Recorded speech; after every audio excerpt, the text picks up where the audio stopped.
Urban to us isn't an ethnicity. It's a geography, these top 20 to 40 DMAs, particularly I would say the top dozen, and then it's those people that have a certain attitude, that want to be on the cutting edge, that want to have a great nightlife, that want to be the coolest kid in school or the coolest kid on the playground or the coolest kid at the party.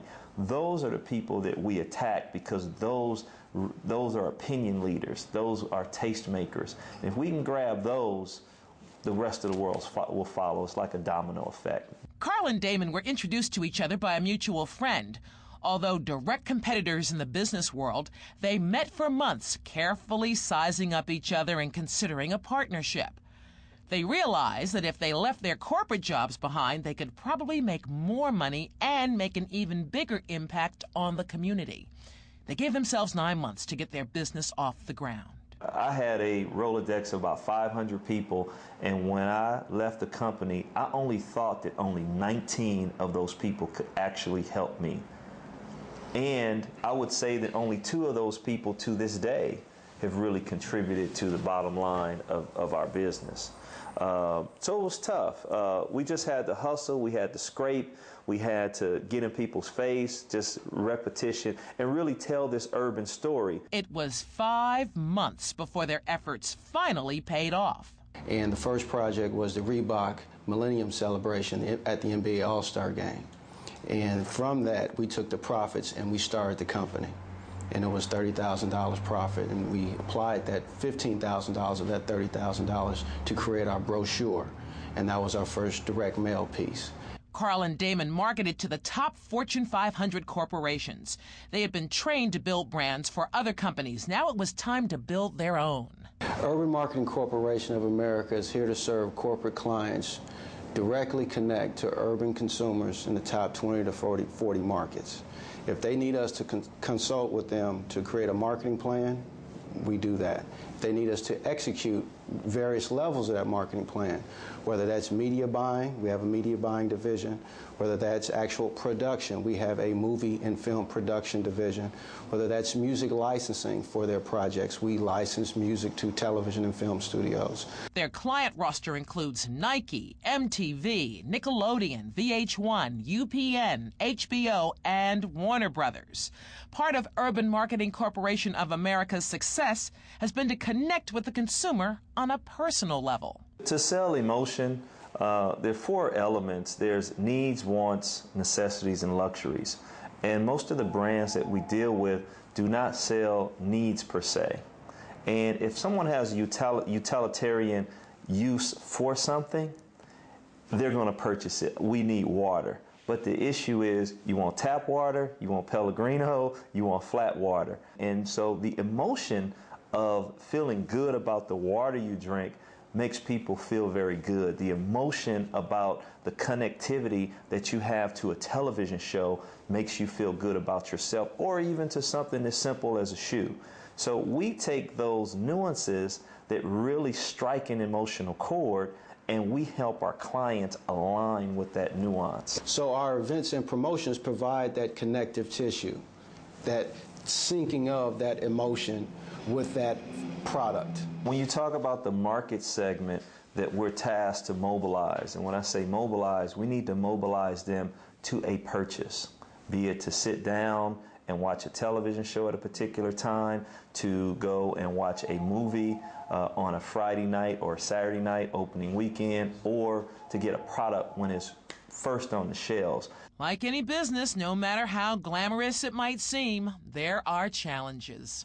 I would say my daily challenge is human resources. Not unlike any president of any company, you always want to provide the best people to execute for you and your client. So I'm constantly looking for people that have the can-do attitude, or what we really believe in, the just-do-it attitude of learning and applying that learning at the highest level and not make excuses. As equal partners, they split the responsibilities. Carl is president and runs the daily operations of the business. Damon is the chief strategist. They've now been in business for 6 years. Going forward, what we really would like to do is find better techniques to help our clients. Ultimately, we're looking at content. That's where kind of the world is going when you can see digitized images on your PDA or your telephone.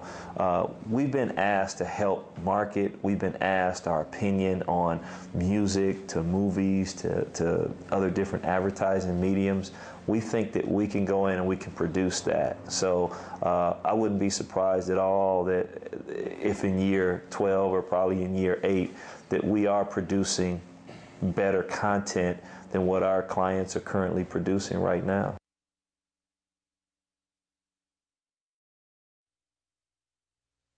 The benefits of giving back are threefold. Now, Shakespeare taught you to be or not to be. Bob and I are teaching you 3B or not 3B. You're your body, you're your brain, and you're your being, your spiritual essence. And when you give back, you get an ROI. You're a businessman or a businesswoman. You know an ROI means return on investment.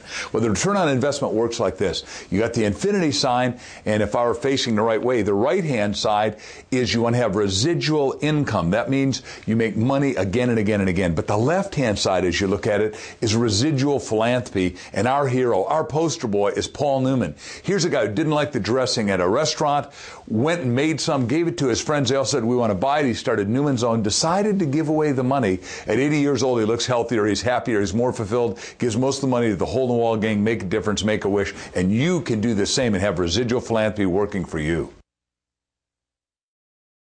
Some experts believe the market for natural personal care products could grow to more than $5 billion in the next 3 years.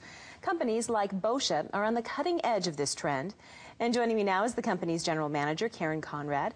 For example, their Japanese skincare line wasn't selling well in the United States until Karen renamed and rebranded it. And now it's being distributed in big chain stores like Bath & Body Works and Nordstrom. Thanks for coming to Making It. We appreciate you being here. Oh, thank you so much, Lynette. First of all, let's talk about this branding. What does that mean exactly, a brand? You know, a brand is something that really speaks to the customer. It's going to represent what the company wants the customer to know about them. So if that is, you are the best at preservative-free, if you are the best at gentle, if you have the most technology, you need to speak that to your brand. So the customer out there looking for the most natural products knows that this is the brand they need to go to. It's a trust. So the idea is to make your brand so knowledgeable to the customer that she'll always look to your brand as number one. What messages are the most important for consumers when they're looking to buy health and beauty products? I found that for 20 years of being a makeup artist and working directly with consumers, the number one thing that they wish to see in a brand is they want it to speak to them. They want to know the story behind the brand and how it's going to directly help them with their skin issues.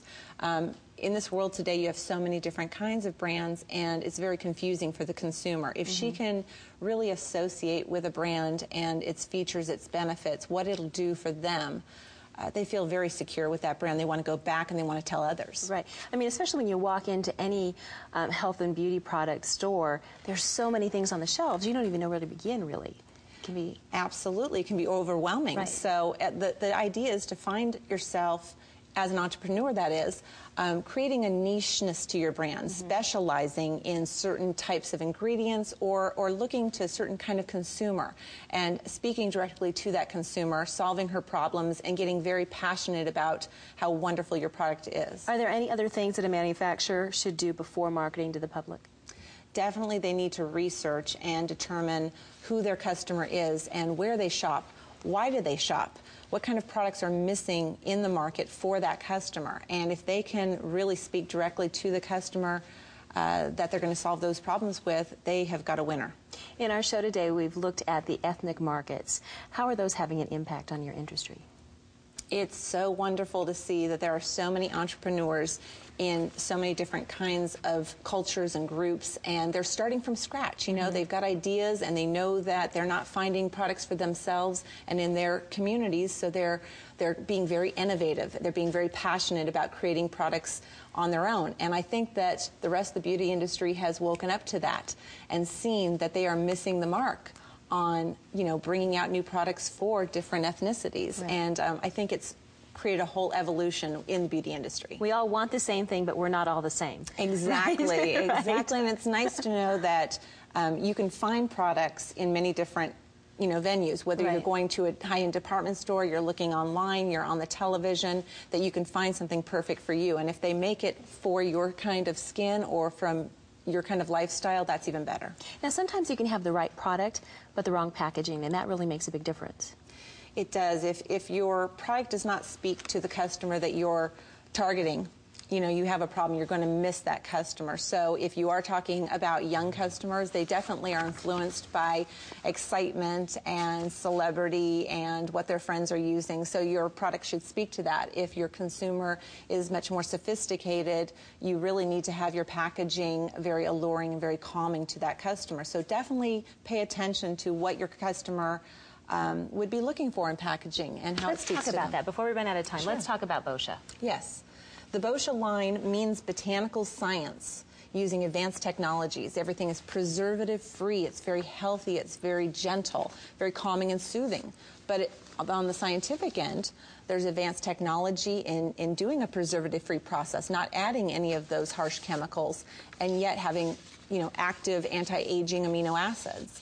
So to have a blend, we decided to cover the whole packaging with the botanical leaves and give you that understanding of calming and serene botanicals. You changed the name, you changed the packaging, everything. Yes, and consumers were really looking for a product that was beauty without compromise, something that was going to affect and rid them of some of their issues on their skin. If a woman is pregnant, she's very aware of what's in her products, and she's looking for something that is very clean and gentle. Fantastic. Plus, it smells good. It's naturally smelling good. Thank you so much.